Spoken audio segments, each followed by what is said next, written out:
Okay, so I'm recording now, and thanks again for all of you faculty and peer advisors who are here joining me. I just attached onto this, onto our Zoom, the IS Advising Handbook. Hi, Paul. The IS Advising Handbook, which is available on the advising section of our webpage. It hasn't been updated yet for this academic year because I don't know of changes that need to be made from last academic year, but when changes are made, we'll make sure it's seamlessly put up there. I've also attached an agenda for today. I'll reattach here for Paul, who just joined us. And I'll share that agenda when I send out the link to the recording in another day or so. I started off camera a minute ago mentioning that in addition to the critical importance that faculty have in advising our students, our peer advisors are a really crucial resource for that. We have 7 undergraduate IS majors, 5 of whom are seniors joining us this year on our team. And collectively, they work about 30 hours a week, covering walk-in time in the IS offices here at Connolly House, and also doing online Zoom sessions with students. And because they've been through the process especially the seniors who have studied abroad, some are writing a thesis, all of whom have taken a lot of IS courses, they're invaluable resources for their perception of how the program goes from a student perspective, classes and professors to take, et cetera. They've been instructed to be fair but open with students, so that they're reliable witnesses for what's going on. And they also serve as liaisons to me and to Professor Nakazato about how things are working or not in the program, and that helps our feedback loops. So in addition to all the many other things they do, leading programs and doing our weekly newsletter, peer advisors are great people for you as faculty advisors to send students to talk with if they have additional questions. I don't expect that every faculty member knows about all the classes, and our international studies major is giant in terms of offering up to 400 different electives students can take, and none of us can know what that's about, all of those classes. And of course, the students don't either, but they have different experiences than we do. So please make use of the peer advisors. I don't mean it to say that this means that you just simply say, go see peer advisors. You should do your job also as faculty. Then you have an essential role for that. But peer advisors are here as an additional support for students, and I encourage you to make use of them. Okay, so I also want to say a little bit about the sort of overall best practices around academic advising as faculty members. And I'm looking at the agenda sheet in part that I gave to you guys. Our primary role, of course, as advisors, as faculty in the major, is academic advising and mentoring for our students, helping them make sure that they're completing their requirements. And we'll step through how we know what those requirements are and how they're listed and such in a little bit. But it's one of our important jobs to make sure they're moving through the major and completing what's required, especially with the major, but also at Boston College more generally. And when they have second majors or minors, they're responsible for interfacing with those departments and programs as to what those major and minor requirements are. But you should be able to look, as we'll see on the course audit, to get the basic understanding of how they're doing in those areas as well. It's also part of our role to be mentors, especially intellectual academic mentors, and to help them find pathways to flourish, meaning, how to pursue interesting ideas, how to work with other faculty, how to manage, professional communication and expectations that faculty have for students. This may be especially true with transfer students, international students, and sophomores who haven't yet been acculturated into our full Boston College way of doing things.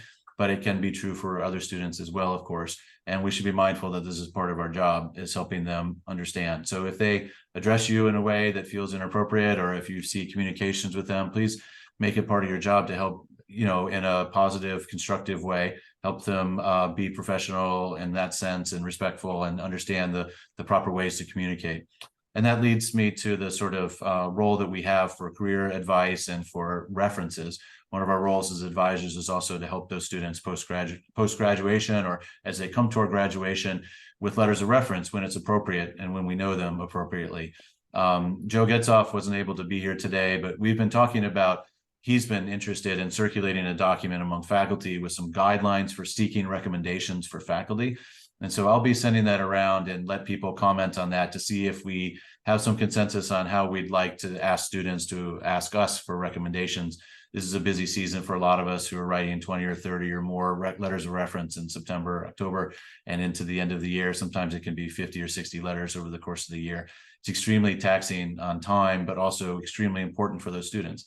And so streamlining that process is important, but I also want to indicate that it's an important part of our job. Within the IS program, of course, we're helping them understand the courses that are required, the IS concentrations, the differences among them, how they're working in their language, in the course of their language study and requirements, their consideration around study abroad, and their senior thesis or senior seminar consideration. These are the big chunks of our major. But also research opportunities that I'd like to be sure that our faculty are generally aware of and know who to point people to, whether that's around advanced study grants, undergraduate research fellowships, other faculty projects that we're leading. Ali, I know you sometimes have a research team, and Professor Krause does as well, and Professor Erickson occasionally, and many of us have undergraduate research fellows on an individual basis. So to the extent that we can collect and share information and let students know about that, they're usually hungry to have opportunities to work with faculty. And we want to make that as transparent as possible so that we get better applicants and we can choose the right people and more students have opportunities to know. So share that with us and the peer advising team, and we'll put it out in newsletters if you're looking for people, but just also let your students know that these are possible. And many of you have worked, lived, or given talks or studied other parts of the world, and your expertise on those areas students are hungry for as well. So, we'll frequently encourage faculty to have students come visit you if you have expert knowledge in a region or a country that they want to know more about or thinking about study abroad in. And please just be aware of your fellow members of our IS program that we can refer students to. Of course, that goes for internships and fellowships and career and stuff like that. The other big category, so that's all falls under academic advising and mentoring. I also want to lift up the Boston College's commitment to student formation. We understand this to be, something bigger and broader than academic and career flourishing, but also understanding that students are whole persons with all sorts of things going on in their lives, and that our role isn't to be their psychologist or life coach so much as to be someone who can help them know that they're seen and understood and are a valued part of our community, but also help them if they'd like to engage with you to work through some of the issues that they're thinking about what matters to them in their lives and what they'd like to do post-graduation and things like that. This is, of course, up to the students if they'd like to engage with us on this, but I want to encourage our faculty to be attentive to that and aware of that feature, that are the possibilities of the ways we might positively impact students' lives go beyond course selection and letters of reference, but can be about much bigger picture things as well. It's not something we force on students, but it's an important part of what makes Boston College special. And I want our program to be, attentive to that, and honestly a leader in that on campus, to see people in their wholeness and to help them along that way. And then finally, I think it's important for our faculty advisors to be aware that there are times when you need to refer students to someone else. Mental health and physical health issues are absolutely imperative that you are able to say to them or encourage them to seek appropriate help when necessary. There's a lot of elements of life that we talk to students about, but we are not mental health experts, and that's not something that we're equipped to do. And students have resources here on campus that they need to be made aware of. At the end of each faculty advising handbook, there's a sheet on places to refer students to, and that involves counseling services and the health center and wellness center and gender-oriented programs and LGBTQ programs and all sorts of areas around student wellness, life, spirituality, etc. When there is a concern about the status at the university, leaves of absence, or concerns about whether they will pass their grade or graduate, or disciplinary issues, these are the purview of each class year's deans. There are associate deans in the Morrissey College who are responsible for each class year, and they're listed on the MCAS website under the dean's office. And those are the faculty who are engaged in these sorts of issues. They will nearly always defer to you about grades in your class. Faculty have near complete autonomy about grading in a class. But in matters of academic integrity or discipline or leaves or things like that, for health reasons or other family reasons, you need to get the deans involved on those issues, because that's their job, and they have a broader view of how these policies work and what's appropriate and what's allowable than we do. So that needs to be lifted up. It's not nearly never is it about getting a student in trouble. It's almost 90% or 99% of the time, it's about how do we resolve this situation, not I'm telling on them or something like that. And the deans are there to help students make it through the program, not to be agents of punishment or something like that. And finally, I'll mention Title IX. If every one of us as faculty and students as employees of our program student have a little different requirement, but every one of us as faculty members are mandatory reporters, which means that if a student tells you of an experience of harassment or sexual discrimination, you need to pause and tell them that you're required by university policy to report the fact that this student has reported to you an incident that needs to be passed on to Patricia Lowe. You don't need to give details in that report, but you need to tell students that before they give you more details, they should know that you need to pass this on. It does not mean that they're in trouble or that the issue they talk about will go into a judicial proceeding or that they'll pursue it any further than that. It means that as a matter of course, it's crucial for our university to understand when these issues are lifted up. And if they stay siloed in individual faculty offices, we can't get a good picture of what's going on. And if there are problematic situations or individuals that have repeated anonymous concerns about over time, it's crucial that the Title IX people understand this. So we have an obligation to report that to Patricia Lowe, again, not necessarily with details, but that it happened. And then you're welcome to talk with students further about that, but please refer to the Title IX sheet that's listed on our page. I'll send that out also with a review from today's reading. It can feel scary and challenging as a faculty member to hear these kinds of responses, but it's something we take absolutely seriously, and the process is absolutely crucial as a matter of respect to students and fairness and equality across the whole board. So I'll send more details about it. That's not what our primary goal is for today, but that's important to note. So let me pause there. Any comments or questions about these sort of big picture advising roles that I want to emphasize for faculty?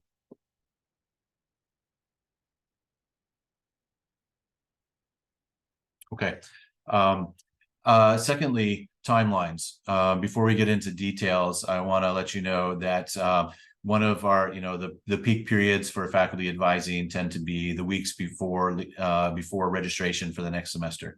So there's an official advising period where all students are required to meet with their faculty advisors during a several 3-week period, usually in advance of that registration. And then registration opens up on a certain day for each class year.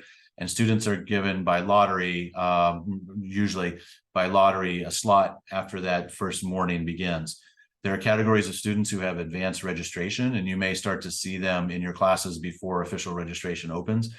Athletes receive early, students with special accommodations for various reasons can be placed there, and there are certain students who can be placed in advance of registration as well. So you may see some things populated before the official start date of registration, but the bulk of the students will come in by class year. This year, advising period starts on October 11th. So I really encourage all of our faculty to email their students in the next week or so, just to say hello. If you haven't already done that at the beginning of the semester, let them know that you are their advisor, because we always have new students who come in to the advising process as sophomores. We also have faculty on leave, and that means we need to switch students around. Students drop a second major that they may have had their faculty advisor in, and so they come into our major. They need a new advisor even if they're midstream in the IS program. So there's lots of reasons why you might have different students, different or new students as advisees. So I encourage you to check that on Agora. There's a link in the Agora portal called Advisees, and it'll tell you who your advisees are. And you can send a quick email to them, introduce yourself, invite them to come see you anytime before the registration period begins. So October 11th is when the registration begins, and that's okay if they come after that point. November 8th is when that advising period ends and registration starts the next day. So from November 9th forward a day or two is when rising seniors will start to register. From November, I'm sorry, is that right? I have seniors, my page I'm looking at is November 9th is when seniors start to register. November 10th is when juniors start to register. November 13th, crossing over the weekend, is when sophomores start to register, and November 14th is when freshmen register. So you won't have any freshman advisees unless from the IS program, but many of our faculty take on first-year advisees as an extra load and service to the university. So those students will be coming in last. You'll get a lot of frantic emails from students sometimes about getting into this or that class, and I'd say that, encourage students to, it's okay to reach out to faculty about overrides, but the tone is important, and make it a request and not a demand, and for students to be open about what it is they're trying to do. Other big deadlines. So October 11th is the beginning of formal advising period. Yeah, Patty. Eric, you guys still have to clear the students once you meet with them, right? Yeah, thank you. So, right, during that period, all of us are required to meet with all of our advisees. It can be in person or on Zoom. And if a student is abroad if the student is abroad currently, you still need to meet with them via Zoom. And if they're going abroad next semester, they do not officially need to, work with you on your classes for next semester, because they'll be taking classes elsewhere. But you need to tell them that Professor Nakazato has to clear all of their classes before their semester begins to approve they need to clear any classes they'd like to approve for the IS program with Professor Nakazato. So he needs to be involved in that. And it's good for you to check in, to have them meet with you anyway, to talk about what they are planning to get out of study abroad, how they can use that time to enhance their intellectual development, preparation for thesis. And of course, you can give them some guidance as people who spend a lot of time abroad as to what that experience can be for them, et cetera. So I really encourage you. I think that people who are registering for courses abroad may not be officially required to meet with you, but as a matter of policy and principle for the IS program, I'd like you to have all of your people meet with you. And then once you've done that, there's a checkbox that you'll get that you'll see on Agora that has did you meet with this student? Are they cleared to register? And that allows them, if they don't get that checkbox, only, maybe Patty has the ability to clear them from there. No. Okay. So they're held up. They won't be able to register at that point. And so if you haven't met with students, please keep a record of who you've met with. And if there are stragglers or people who are ignoring you, make sure you're clear that you give them a warning that they, a week in advance, that if they haven't met with you, they will not be allowed to register for courses at Boston College, and that will be up to them. That's their responsibility. Patty, I just add something to that. Last year, a number of students who didn't meet with their academic advisors got cleared through the academic dean's office, and I heard that list was quite large. So I think they're going to try to get them to meet with their advisors, but I wouldn't be able to override it. The academic dean's office would have to do it. Okay. Yeah, Ali. Sorry, you're muted still. So some students ignore both emails, and then they just email last minute, say, I missed this class. Can I do this? What are we supposed to do?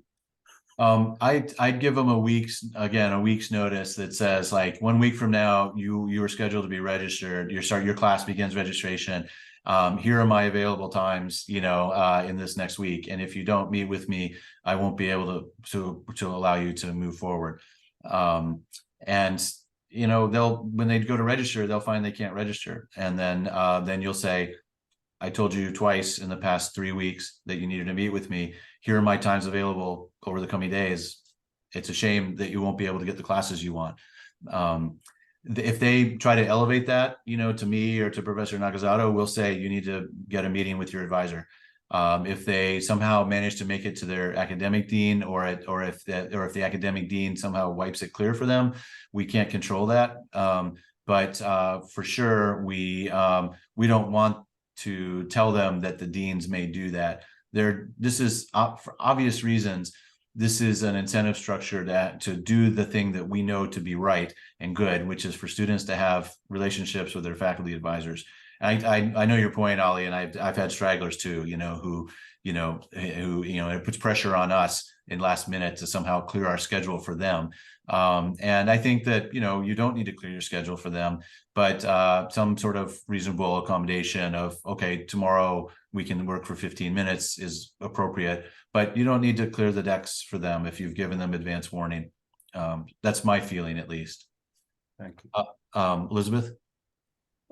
For students who may have already come to meet with us, so I sent out a welcome, I'm your new advisor, and some of them have already come to meet. Does that count as the kind of meeting you're talking about, or do they have to, should I have them come again? That's one question. The other thing is, if they want to register with peer advisors, how do they just go online to the department site, to our site? Yeah, so every week in our newsletter, we have a link to the peer advising page and the hours in which they can walk in and meet with peer advisors without an appointment. Okay. Sorry, I didn't see And that. then it's okay. And then on our website, there's a link on the homepage to peer advising, and there's also a section called advising. And if they go to the peer advising part of that page, they'll see a Zoom link for each individual peer advisor. And that Zoom link, each of our 7 peer advisors has particular hours of the week that they'll do Zoom conversations with students. So if they'd prefer them over Zoom, they can check by student by student, peer advisor by peer advisor. If they'd like to come in with anybody, then they can. If they'd like to meet with anybody in particular, they can just email isp@bc.edu and say, I'd like a peer advising appointment. A peer advisor will get back to them. But they can also book directly with a student, or they can walk in hours. So each week in the newsletter, it'll have our hours for walk-ins and stuff. Okay, great, thank you. And then about the ones who've already come. Yeah, so for the first question, the answer is you should meet with them about classes. So technically speaking, that if you feel you've covered everything and they've emailed and say they know what's going on, you can check that box for them. If you've just met with them in September and they need to register, that meets the minimum university requirement to meet with your advisor once a semester. But meeting with you in September is different than after they've seen what their classes look like and what they're thinking about in October. And so I strongly encourage everyone to meet with someone sometime close to advising period, if not those 3 weeks, but in October, November, in order to have students with a new understanding of how their classes are going. Because this isn't only about next semester, of course. It's also, how are you doing on your study abroad planning? How are you doing on your thesis writing? How are you doing on your language study, etc. So it's not just about registering for next classes, but a holistic review. And that's good to check in mid-semester. Okay, so other big deadlines, study abroad deadlines, sophomores in our program, usually about 90% of our majors study abroad each year, and all of them, no matter what semester they're studying abroad during their junior year, all sophomores have to apply by January 5th of their sophomore year to let the Office of Global Education know their preferences for study abroad. And about a month later, they get the answers to that. They're told where they've been placed in study abroad. So the months before that are anxious ones for sophomores who are trying to figure out both what they want and the strategy for getting what they want. And we'll do several information sessions as a IS program. Some will involve faculty and some will involve students only as peer advising. And usually I have the director of study abroad, Larry Pickner, give a Zoom talk to students and answer questions. This is a big part of our program, and we invest time in letting students have opportunities to discuss this. So please just, direct your students to those if they're asking you as additional resources for choosing study abroad programs. We've all had international experiences academically as faculty, but the study abroad programs are distinct. And I don't expect that many of you will know a lot about, the international relations at Juan Carlos, in Madrid, or about the Sciences Po's, particular sociology of religion courses or something like that. The one person among us who knows the most about that is Hiroshi. And so not only do students need to fill out a study abroad course request for that's linked on our homepage, I think. Hiroshi, you can help me to find out if that's true, but to request which courses can be approved. It's really important that students go to the Office of Global Education's Study Abroad 101. That's required for them to apply. It's an hour-long info session about what that means, and then talk to peers and come to our sessions so they can help make the choice in a smart way. All of you, like I said, have great experience. I encourage you to encourage them. Our big thing is to make sure that students know that we want them to see this as an academic, intellectual experience in addition to a social, cultural experience. And so it's not exclusively academic, of course. That's not part of, we know that there's a whole person element to study abroad that we celebrate. But when they're seeking which program to go to, students need to be aware that they're applying to an academic program, and that's how they should pitch themselves to the OGE. Not, I love Barcelona in the spring, or I think that there's a cool culture in Santiago. They need to understand what university they're going to or what program they're doing and why. They need to characterize why. So Study Abroad has resources. Our faculty are not expected to know about universities everywhere and programs, but a general awareness of where people go is helpful. But again, you're not expected to have very specific information about programs within universities, et cetera. That's too much to ask of all of our faculty. So January 5th is the deadline for sophomores to apply for study abroad. Any questions about study abroad? All right. There are also all sorts of other deadlines around fellowship applications and things. We'll be hosting an info session around fellowships. Hopefully Jason Cavallari, the director of university fellowships, will do it. We usually have Paul do an info session. It's for everybody at the university, but we tie it to IS as well around Fulbrights for next year. This year's applications are already coming in, and it's too late for people, right, Paul?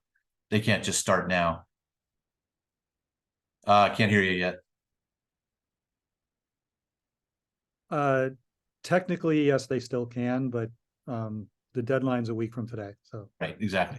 So we don't advertise that seniors can start on September 1st and submit something. We want them to be working on it over the summer, to be interacting with people, and that's by far a best practice that helps cultivate their essays and helps them get going. So you'll hear through the newsletter and maybe directly. You already heard some of you yesterday or the day before. Paul sent out a call for faculty assistants and interviews and things. And the IS program, I'm super grateful to Paul for your leadership on that. But also we want to make sure we help chip in when we can with your expertise on those things. I just wanted to add one other thing, Eric, about the Fulbright stuff for next year. Yeah. I mean, this year everything is in train and we'll be wrapping it up. I'm going to be on sabbatical in the spring, so that'll affect courses and advising. But I just wanted to let you guys know at this point that I will be available for doing the Fulbright stuff in the spring. I'll make sure that happens. Okay, because that's my responsibility throughout the year. So, thank you. That's generous of you.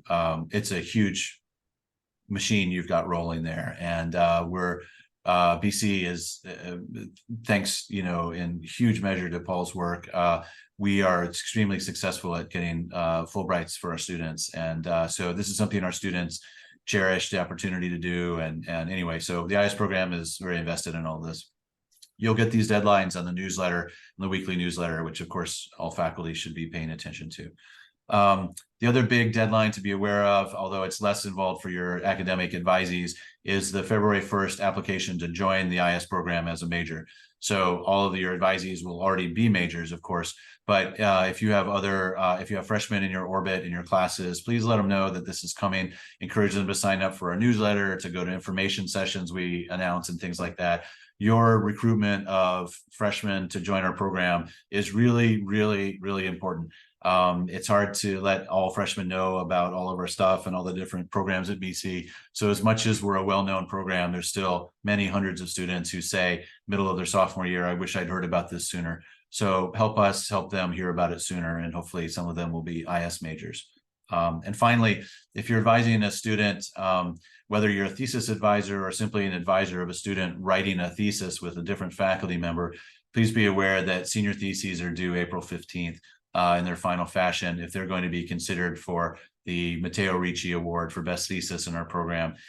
Stragglers can come in a little bit and then in the weeks to follow, but they won't be considered for our thesis award. And May 1st is the final deadline, final, absolute final for final submission signed off by faculty. Practically speaking, this means students should target April 1st as a final draft date, and not to think that the end of April is their target date. Professor Nakazato is in charge of the thesis program, so any questions can go to him. But those are the big deadlines in our program, you know, around application to the major, registration for courses, study abroad, thesis writing, etc. Any other comments or anything before I move on to the details of our internal academic advising? Okay, awesome. So I've shared with everyone the two documents. One is the academic advising handbook, which I'm now going to pull up on my screen, and if I can find it on my Acrobat advising here. And are people seeing my screen now? The handbook. I'm not going to march through every element of this. I want to leave time for questions and etc. But we've spent a lot of time over the past 5 years revising this to make this a useful handbook for our faculty and for our peer advisors. There's a big blue box with the basic requirements at the top. And then each of the items, the numbered items in the blue box, 1 through 5, are 5 core components of our program that have specifications over the next 2 pages. So the IS core, which has the requirements around you know, the required courses for sophomores, the ARAP, et cetera, are listed there. Are the elective concentrations, which of the 4 concentrations and what are their requirements for this? We can circle back to a little of that.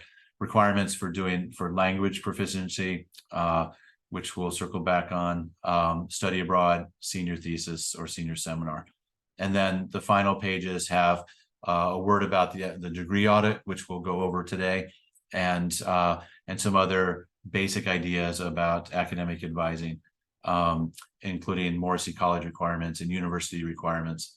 And then the final page of this has the references that I mentioned to you earlier that you can send students to. So before we dig into details, Paul, you had a comment or a question? Yeah, sorry, I should have mentioned this before you moved on, but I just wanted to bring it up for everybody, and that is, I've had a bunch of students who are IS majors, but they want to pick up a CSOM minor. And the CSOM minors, they have all of their own kind of requirements and prereqs and everything. And I always find it's really important to let them know that if they want to think about doing a CSOM minor, they really need to talk to somebody over there. Right, the director of undergraduate studies at CSOM, because there are all kinds of issues with, you know, prerequisites and what they can transfer, what they can't. So it's just another little, you know, blip. Good. Yeah, I think that's very helpful. CSOM, different schools of the university are in charge of their own requirements, and so you're right, they have different restrictions, et cetera. We occasionally have each year we have a handful of CSOM students who are IS double majors. They have to major within CSOM, but they can also major outside of CSOM. Whereas Morrissey College folks can't major in CSOM, but they can minor in CSOM, as I understand it anyway. And so we'll have some CSOM students who are double majoring in our program and need to be aware of the Morrissey College requirements and the IS program requirements, but they are also always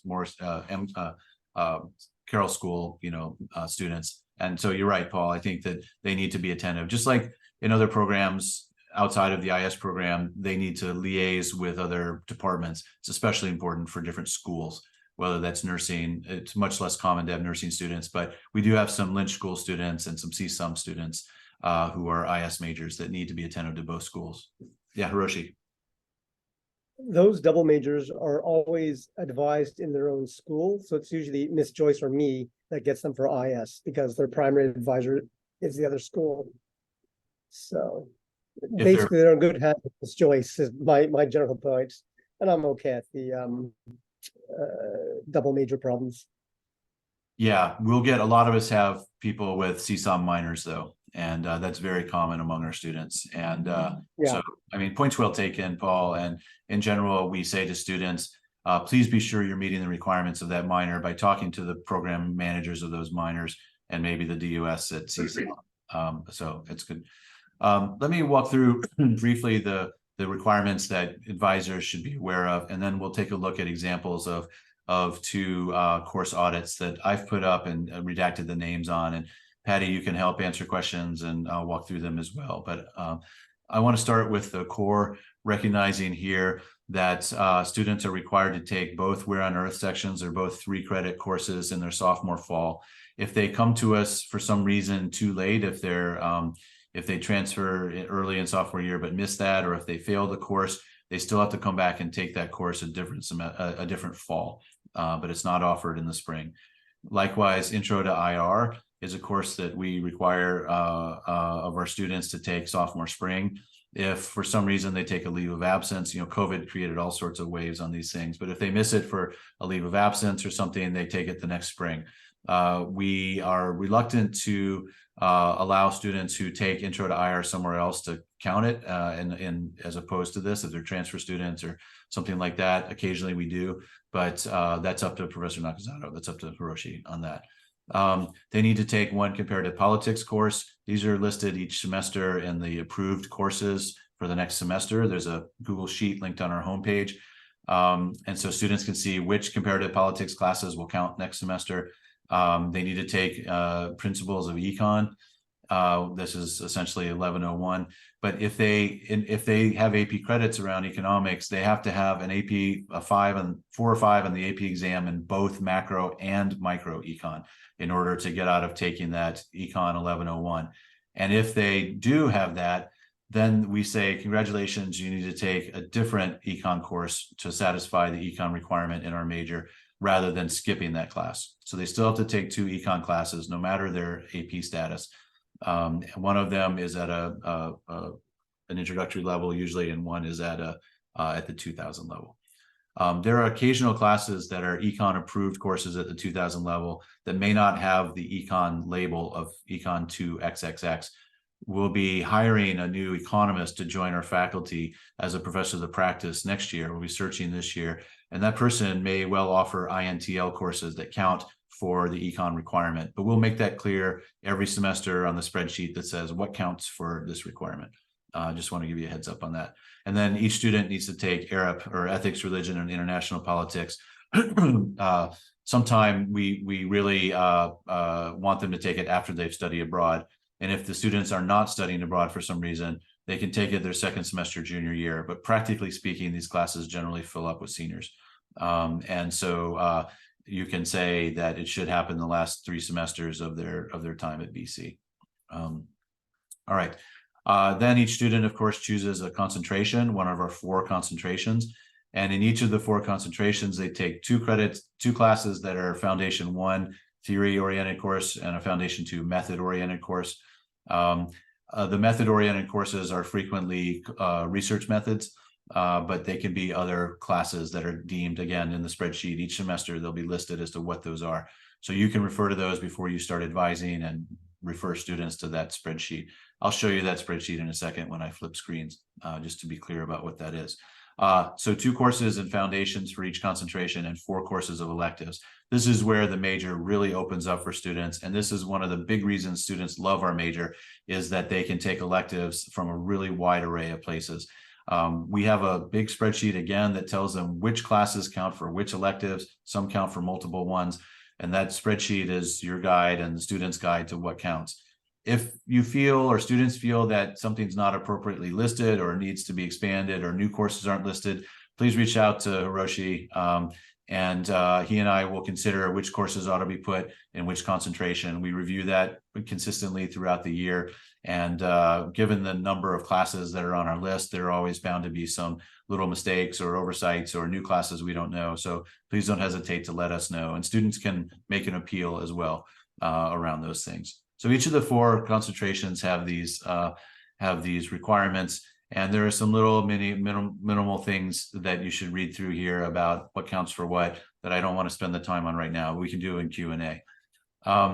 Language proficiency. the Morrissey College has essentially a 2-year language requirement. If you started from 0, you need to take 2 years of a foreign language or a non-English language to satisfy the Morrissey College. The International Studies program essentially has a 3-year language requirement if you start from 0 in a language. The university calls this advanced proficiency versus intermediate proficiency. And the IS program says you can choose 1 non-English language to have advanced proficiency in, or 2 non-English languages for intermediate proficiency. So frequently our students will AP out of an AP of 5 will signal advanced proficiency for us, and they waive the requirement for this. But if they get a 4, is this right, Hiroshi, that they are given intermediate proficiency? Hiroshi? Yes. Yeah, although what also happens sometimes is that the student will have got a 4, say, in French, but doesn't want to do any more. We'll start a new language and then run that up to intermediate. So the Exactly. two language intermediate rule is almost rarely 2 languages simultaneously here. It's usually 1 in the bank, Right. or a student says, I'm fluent, but not that fluent, but good enough for intermediate there, that's cleared. And then takes another one up to. It's easier generally just to run one language up to 3 Yeah. years advanced, but We Well, take, so for students with advanced language skills, whether they're multilingual at home, or whether they were educated in a different language, or whether they have advanced language skills, if they can certify that in different ways, as you see on this sheet here. If they take a class that's a super advanced level course, they don't need to take any other course at BC. We recognize that if they get a passing grade on a 3,000 or 4,000 level language course, they've clearly jumped beyond the bar of our minimum requirement. If they are native speakers, we can certify that in different ways. Talk to Hiroshi about that. Students can talk to Hiroshi, and there's different exams we can take. If there's any question about their fluency, we have them take a test managed by the appropriate language department, and that's up to them to talk about passing that. Any questions about language? There's details, but we can get really lost in the weeds, and I don't want to get lost in the weeds. Oh, one other thing is that Arabic and Mandarin are high credit courses at the beginning, so there are fewer semesters required to count for our language requirement for those 2 languages, just in the interest of equity for students who spend multiple years with languages, not because that they've actually reached a higher level of proficiency in a shorter time, but because having students double the amount of credit hours they spend is unfair. So that's why there's some different exceptions for Arabic and Mandarin. Questions, concerns? just to clarify how the numbering works, 12 credits is good for intermediate, 18 is good for advanced. That's the credit way of counting. So Yeah. Okay. Yeah. Study abroad. I've spent some time talking about that. I won't belabor that, but please be talking about that with your sophomores and juniors, especially. And then senior seminar or thesis. Each IS major is required to take either a senior seminar in our IS program or a senior thesis, or to do a senior thesis. A senior thesis is typically a year-long project. It's never a single semester, but it can be more than the 6 credit year-long sequence if they want to do an advanced honors thesis in that's called the Scholar of the College thesis. That requires a special application, all of which, the details of which are on our website. But for the traditional students, usually about a third or a quarter of our students do a senior thesis. I always want to encourage students to consider it. It's not right for everybody, but students should strongly consider it and take it seriously about the value of writing a thesis. We have thesis info sessions in the spring of each year that Hiroshi and I do to let students know what those what it entails, and we have peer advisors talk about their thesis writing experience, etc. So you have other students who can help with that. A senior seminar. So if students want to if they complete a senior thesis for us, they graduate on their transcript with honors in international studies. So it's called a BA in international studies with honors automatically by completing their thesis on time. They're also eligible for, a thesis award from our program. And if they write a Scholar of the College thesis, they're eligible for a Morrissey College award, a very prestigious award called the McCarthy Prize. So there are reasons to encourage students. Also, you should let them know for very high performing students in terms of their GPA, some of them are aware of Phi Beta Kappa as an honor society. If for those students who really want that honor and are working hard for it, they need to know that it's very uncommon for our students to be nominated for Phi Beta Kappa without writing a thesis. One of the criteria for judgment is whether or not students take on hard classes and do hard work in the program, not simply get a 4.0 average, but rather are they doing hard things that challenge them intellectually. And a thesis we consider to be one of those things. So it's not 100% true that students have to write a thesis to be Phi Beta Kappa, but it's generally true. Okay. I'll pause for any questions before we go into reviewing audits. Anybody have questions? Yeah, Bradford. Yeah, I'm not sure how actually applicable this is, but I was just curious, do you know what percentage of seniors actually do write theses? Yeah, I think I just mentioned 30% or so, generally. Okay. Sometimes 25%, sometimes a little more. It does fluctuate by year, but I think the standard is usually around a quarter or a third. Okay, great. Yeah. Thank you. Yeah. Any other questions or comments from there? Okay, so let me walk through, and Patty and Hiroshi can help with this as well. I'm going to put up on the screen an example of a student's audit, but first I'm going to show you how to get that audit. Let me go back to my Zoom and share my browser screen with the Agora portal. And okay, here, and share my screen with Chrome. Okay, so everybody's familiar with the Agora portal. One of your items that you will have to choose is your advisor's list of advisees. You click on that, you'll see a list of your assigned advisees when the internet works. And here you see a list of my 20 or so advisees, and you'll see on the right-hand side, advisor clearance. And when the appropriate time for registration happens, this is where you'll check this box that says, I have cleared this student to register. Okay, so it's front and center on your advising page. Underneath each student's name, for privacy reasons, I'm not going to bring up this audit, but each of you can pull down this thing and click on degree audit, and it will bring you to a page that will ask you, that you'll see a bar across it that says degree audit, and you should click on the refresh button to the right of it to say robots generate a new audit. And it generates a PDF for us, and then you click on the download button. And when you click on the download button, you get, I'm going to share with you the screen with the PDF of what it looks like for us. Students see a different view than faculty do. Students are able to see their audits in an HTML format, whereas faculty do not. Can everyone see this 2-page version, or do you want me to do a 1-page? 1 page is 2 pages, okay? Okay. Pages open. Okay, so I've redacted the student's name at the top here. You'll see that this student, I'm just going to lift up a few things about how to scan these things quickly and what to look for as an IS advisor. So you should see your name as the advisor here on this section. You'll see their graduation term. If this differs from what the class year of the student is, then you know that they have a credit deficiency, or there's something's going on that you need to be attentive to. And they will, so the way that the audit is set up is that it starts from the most general to the most specific for the most part. At the very top, it'll tell you that they're Morrissey College students, and that therefore they ask at the top, have they met the 120-hour requirement at a minimum GPA for graduation?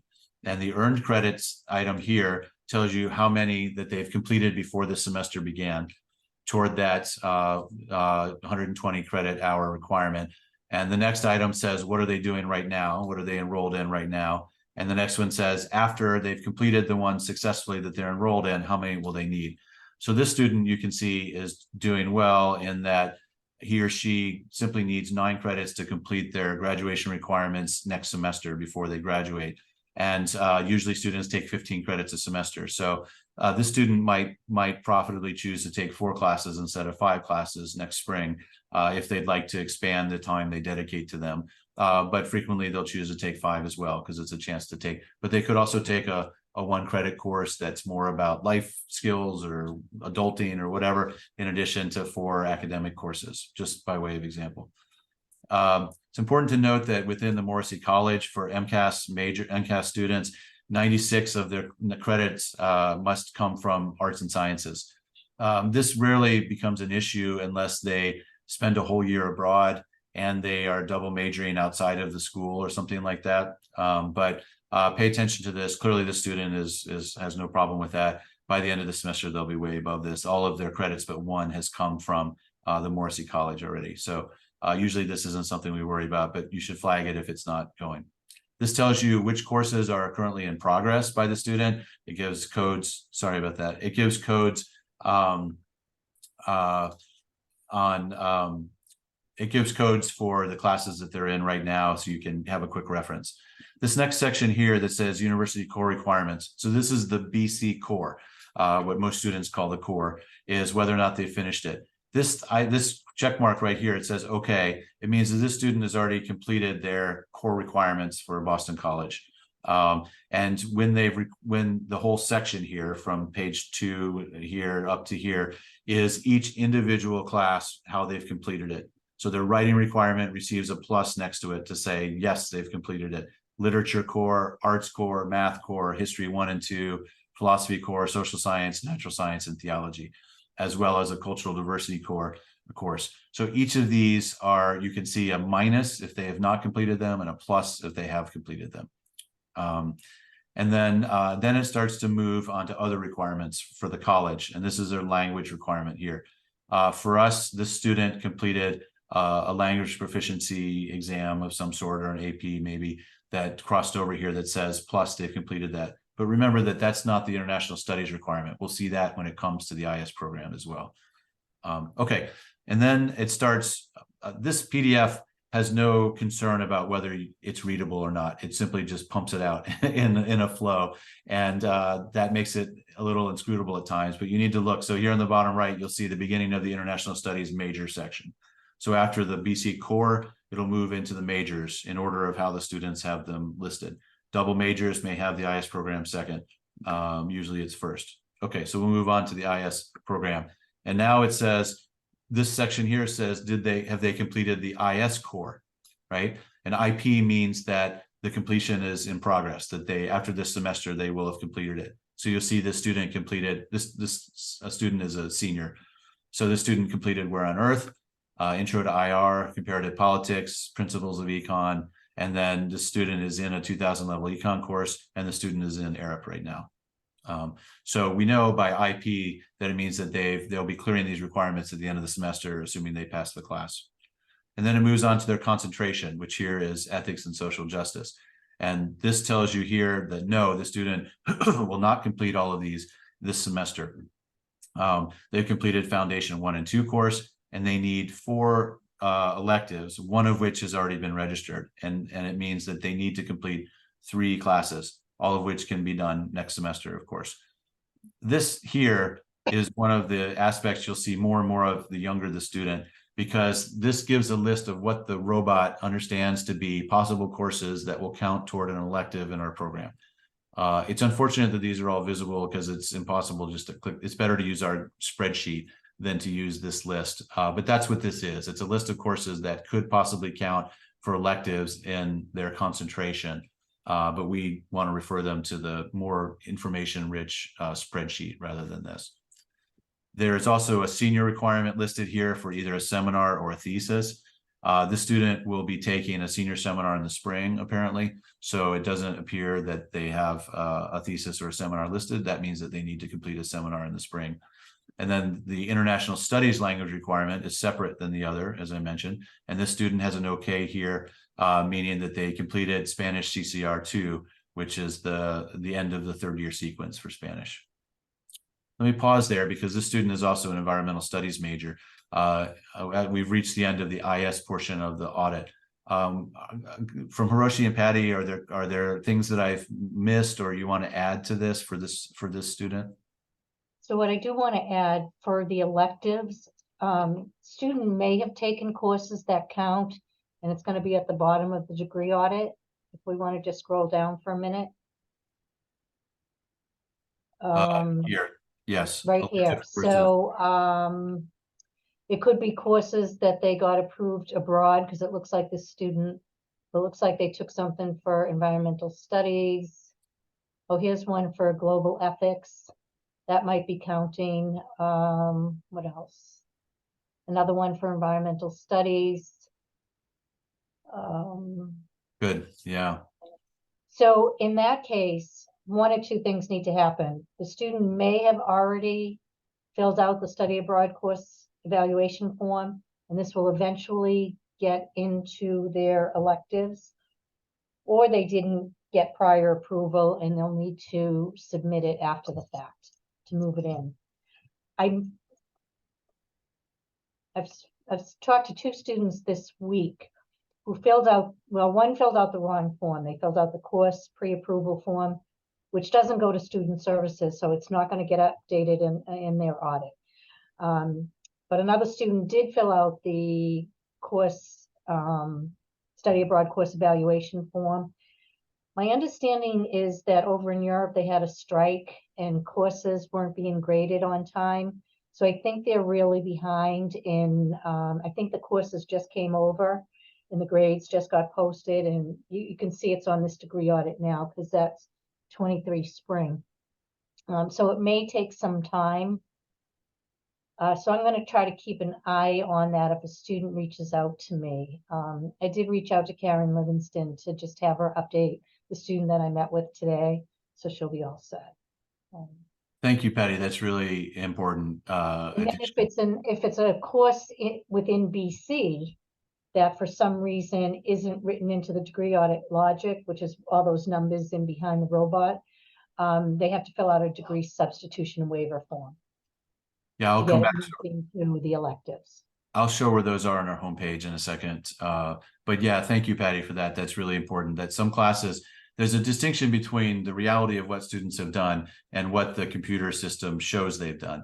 And as they get closer to graduation, it becomes more and more imperative that those things are aligned. And Patty's able to see through the matrix of this stuff and understand exactly what's happening with the audits. But we want to encourage students to act on their own behalf and to be their own agents on this over the course of their 3 years, and not just have everything pile onto Patty's lap to scan these for problems in advance. So as they come into their senior year, you should help them make sure that their audits are in place. Like Patty mentioned, this student has courses that will apply back here to her IS electives. Maybe there's 2 of them that aren't brought back yet from abroad that would count here, which would mean that she would then have 3 IS electives completed and just needs 1 of them to be done in the spring. And it also looks like this student has environmental study major courses too, so. Exactly. So we would, in this Send me case, that student's name afterwards, since I do both. sure. Yeah. So I this, just want to take the, yeah, go so through this audit will be updated by the time I meet with this student for my advising. These things are likely to be, the broad ones are likely to be brought back into here. But when I sit with a student, every time I pull up their audit and I walk through this with them, and I would say, oh, it looks like you need 3 more. And they'd say, no, actually, I have 2 from abroad. And then you say, okay, how do you need to go through this process of making sure they're in the system? So that's the conversation that happens, and you need to reassure them that things will be okay. Like we just need to get it straightened out with the proper forms. It's nothing to panic about. But that conversation won't happen if you don't go through the audit with students. That's why it's so important to do. So then there will be other majors like environmental studies here, which has complicated requirements as well. And you should be able to scan this in the same manner to say, it looks like you've completed, requirement 1, 2, 3, but not 4, requirement 5, 6, 7, but not 8. And your concentration, it looks like you've completed part 1, but not 2, 3, 4, and 5. And you can ask the students how they're doing with that, but the actual requirements about what's better or worse, or how you might double count things or whatever double counting we can talk about, but the specifics of that should be done with their environmental studies advisor or with the director of the program. Ms. Joyce, Patty can help, of course, with that as well. She looks at all interdisciplinary programs, but you're not expected to be an expert in that, of course, in other programs. But you should be able to read the audit in the sense that it's telling me you haven't completed this. How do you want to go about completing that? One word about double counting. So at the end of the audit here, you see elective courses counting toward degree credits. Patty, do you want to explain that versus the courses not counting for degree? So the double count rules, our major is one of the bigger majors, so we have a lot more credits, but most BC majors are 30 credits. So political science is 30 credits. So the student only gets to double count one course between poli-sci and international studies. In this example, environmental studies is also a higher credit major. So they get to count up to 5 credits between IS and environmental studies. 5 classes or And 5 this is credits? why I'm- Five classes, right? Huh? 5 classes or 5 credits? 3, 6, I think it might be 5 classes, right? Because we have I a don't know if it's 5 classes. I'd have to count. So the Islam Civic Society is definitely like 5 classes. right. Environmental studies, I have to rethink this one a little bit. The thing that advisors should tell students is that every major, you must have 27 credits that count only for that major, that cannot be double counted anywhere else except in the BC core. And but they Actually, can we have count, 27 unique credits for each major. right, and 15 unique credits for each minor. Above that, so ours is, I think, a 42 credit major. Is that right? Something like that. So that Yeah. means we have 15 credits above the minimum where students can possibly double count as long as the other major that they're double counting them for also has extra credits above the 27. It can be a little complicated, and we're here to answer questions, Hiroshi and I and Patty, about this stuff. But that's And what, also, just want to mention CSOM students who are yeah, double majoring in CSOM and international studies. This rule went into effect a long time ago. It went through the Education Policy Committee. Students on a CSOM audit, you will see one of their last requirements are 12 credits of A&S courses. Students in CSOM can use those 12 credits towards their IS major and not factor in the double count rule. okay. I So think we they can use the have 12 any, A&S credits, but then if they're using something within their core or their concentration in CSOM and IS, you really have to watch where the double counts are. But they do think get to that- use A&S 12 credits. I think that doesn't apply to any of our faculty advisors, because the CSOM students who are IS majors will have a CSOM primary advisor. And so Correct. that will be Hiroshi, Patty, or me who deals with those students. Okay. So we may not need to complicate that for everybody else. Let me take a second just to show you a different audit, and then we'll ask questions and release. So this student is a sophomore in our program. So the last person was a senior who had completed a lot of requirements. This student is graduating in 2026. So they're an IS major, but they're a sophomore. And you see that the things just look a little bit different as a result. So they haven't completed their 120 credits, of course, but now they've only earned 35 credits and have a lot more to go, right?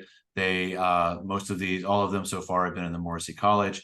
They have not completed their core. So you can look down and say they've completed writing core, literature core, but the arts core still needs to be done. They completed math, history. They're finishing history 2 now with Where on Earth. They've completed these others with the plus box, right? You move to the major and you'll see that there are more things that are incomplete, right? Where on Earth, they're in both classes of Where on Earth. They haven't yet taken Intro to IR. They're currently taking a comparative politics course, but haven't done either their econ or Arab. They haven't done their second foundation or the 4 electives that they can choose from. They haven't completed their senior requirement. They haven't completed their language requirement. All of this is perfectly normal, of course, but it means that the audit looks huge. It's filled with lists of classes and all this other stuff. The point is that, and you can see in the language area, that they say you can either do one advanced language requirement or two intermediate. That's why it lists all the different programs here. There's a lot of noise on the audit when students are younger and they haven't completed things. And I wanted to go through the audit to show you its categories so that you could learn how to scan it and skim through it to find the important things. This is an English double major. Again, he or she has tons of different classes they need to take for English, all perfectly normal, etc. So none of that is a surprise. It's just important that we're able to show students that it's okay. And as you look at them, you don't want to get buried by information. The final thing I'll share before we release, before we do questions and then release, is the where to find these spreadsheets. So on our homepage for the international studies, there's a quick link section here that has a list of approved fall courses for this current semester. In the next month, we'll be producing the list before advising period begins. We'll be producing the list for spring courses, but students click on this, they have read-only access, and at the bottom tabs, they can click on a list of all the classes, and then the columns show which ones they count for, or they can do different tabs like the IS core. They say, for example, hopefully everybody can see this.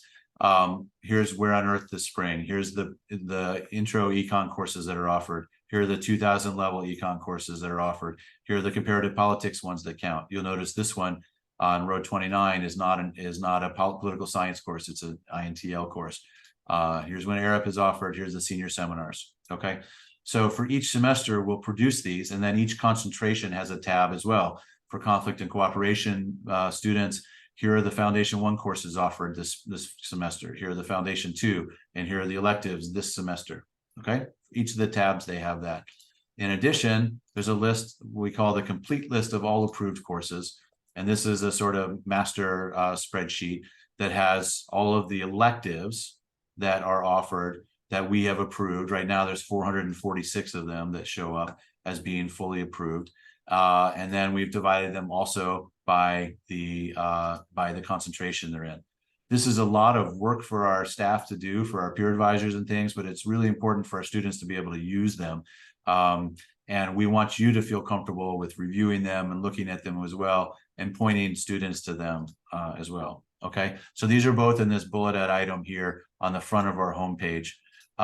Students can get forms for course substitutions, which means they took a class at Boston College and they'd like it to count for their major, but it's not already approved for the major. So they click on that and it goes to a university form that gets filed into Hiroshi and Patty to figure that out. And if we've pre-approved that, they attach a snapshot of the email that one of us has approved it to make sure that that works. There's also this academic forms page in general that has all sorts of forms they can use for other things. So I'm not going to belabor the details of this right now, but I just want to make it clear that this is where that is. And then in the advising tab of our website, you'll see that there are links to the advising program handbook, which I've emailed to you and we just went over. It goes over directly into there. There's also a link on the left for peer advising. So this is where you see lists of our walk-in hours when peer advisors are present in the building for students to come in at any time. It has bios for each of our peer advisors. So if someone wants to find out more about Sophie, they click on her photo. There's a full page here with a link to book a meeting with her right there. So we say, when can a 30-minute meeting happen with our peer advisor? And here are her hours that students book immediately. Okay, it's a very clear and direct system, I think. We spend a lot of time trying to make sure students have access to all 7 of our peer advisors who have a wealth of information. We give bullets about each one, so students who might want to look at their French speakers, or they are ESJ concentrators, or they're doing other clubs or whatever. Many students will look for students that they feel good about talking to, and that's where the primary advising information is. Okay. All right. Eric, if you go to faculty staff advising, you still have Joan on that page. Oh, okay. Thank you. Joan has left BC, and Maria is thankfully here to help out, and I'll fix that. Thank you for showing me. Okay, let me stop there. What questions do you have or comments or anything that we can help? Yeah, Sophie. When are concentrations due, and how do they declare that? Students, when they apply for the major, indicate a concentration that they'd like to be a part of. So we place them in there in the first place. We sometimes are able to get people, our faculty are all advisors for all concentrations. But we tend to try to, if a student has special interest, we try to assign them to advisors that can be especially useful to them in those area interests. But human resources don't allow that all the time, the number of students and the number of faculty. So they announce it early on, and we consider that to be their starting point. They're allowed to change that at any point with an email to their advisor and to probably, Miss Joyce. As long as they can complete the major using in that new concentration, they're welcome to switch at any point. To help them make it through that, there's a course plan that's downloadable in the advising section that we ask students to do when they start as sophomores, and they can redo one of those as juniors or seniors as well, to say, if I switch concentrations, which classes would count for them, and you can help them as peer advisors build that course plan out. Does that answer that? Good. Bradford? Yeah, kind of going off of that point, actually. I had a student come in and talk to me about the minor. How strict or flexible should we be on those plans? Strict or flexible in what sense? In that, like, there was this girl who was just trying to pick up a minor, and so was going to apply and try to slide over. I think she was a junior. Yeah. And she had a bunch of different courses laid out, but was pretty early on in her poli-sci major and didn't really know, I guess, what she really wanted to do, but had just kind of picked the ones that were interesting to Okay. her. So students can declare a minor at any point, whether it's in retroactively or proactively. As freshmen, they can declare a IS minor. As a senior, they can declare an IS minor, as long as they're capable of completing the minor in the proper time frame. We want to encourage students to declare that minor as soon as possible so that we can bring them into our community to go to events and to have their insights. If they're freshmen, maybe they'll want to convert that into being a major in the middle of their freshman year when they're applying. And we can, sometimes we're able to take new majors up until the beginning of the sophomore's fall. And so they may be students who learn more and want to be a major. If they're past that time, we usually won't accept them as majors. And so as a minor, there's no if they aren't clear what classes they want to take, it's our job to ask them to fill out a course plan as a general idea of how they want to complete the minor. But that's not a contract or anything. That's a sense of helping them plan for it. And if they don't complete the minor, they simply won't complete the minor, and they don't receive that minor as a degree when they're seniors. But we want things to be tidy on their audit. So if they're going to drop the minor, they should drop it with us. But in the meantime, no, there's no need to be strict in the sense of you can't be a minor until you make me comfortable as a peer advisor that you're going to be good for it. It's more like welcoming them into the mix, letting them know about the 6 class requirements, letting them know they can double count one of those courses with another program, letting them be aware of the course plan, letting them know that because they have a different primary academic major, they won't get an IS faculty advisor, but the peer advisors will be their primary advisors, and Professor Nakazato as DUS will be a faculty advisor for them in that sense. So those are the kinds of things to share with minors who come in. Okay, great. And then Well, I the actually have one other. Thing is, as a minor, you only get one double count, and that's either between university core and the minor or their major and their minor. You can't double Yeah. count between minors? You can double count between minors, yep. Yeah, right. Just one class can double count. Yeah. Just one Right, class. so- They need 15 unique credits to complete the minor. Perfect. And then I just had another question for when we're advising different students who are maybe earlier on in the major.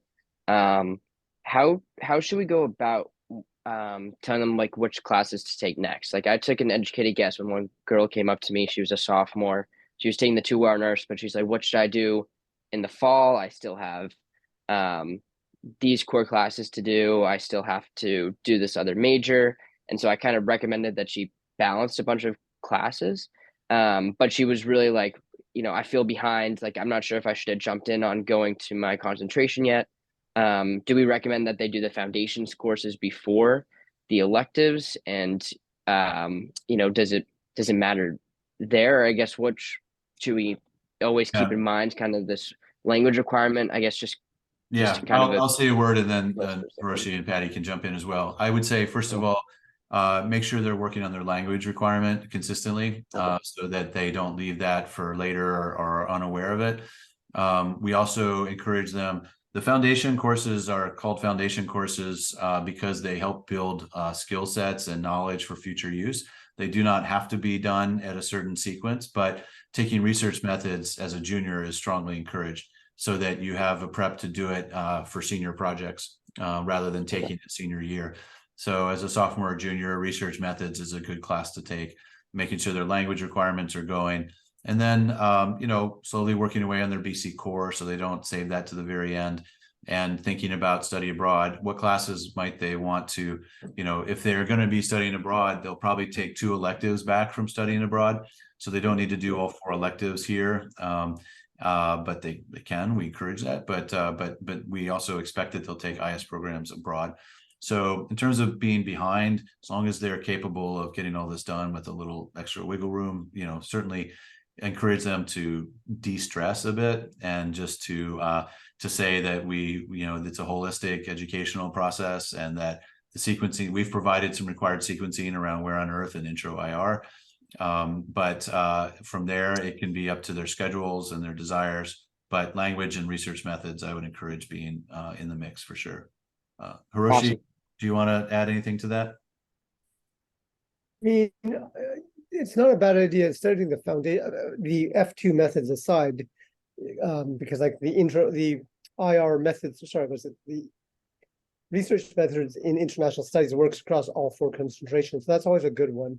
But I would actually, you know, consider electives that are multi-use, because that way they can figure out, oh, I like the course, but I'm not trapped into a concentration should that change over time. So yeah, you know, if you're a sophomore, do the core, like the Where on Earth. In the spring, do the Intro to IR, do your languages, do the actual university core, work on your other major. You know, that's full.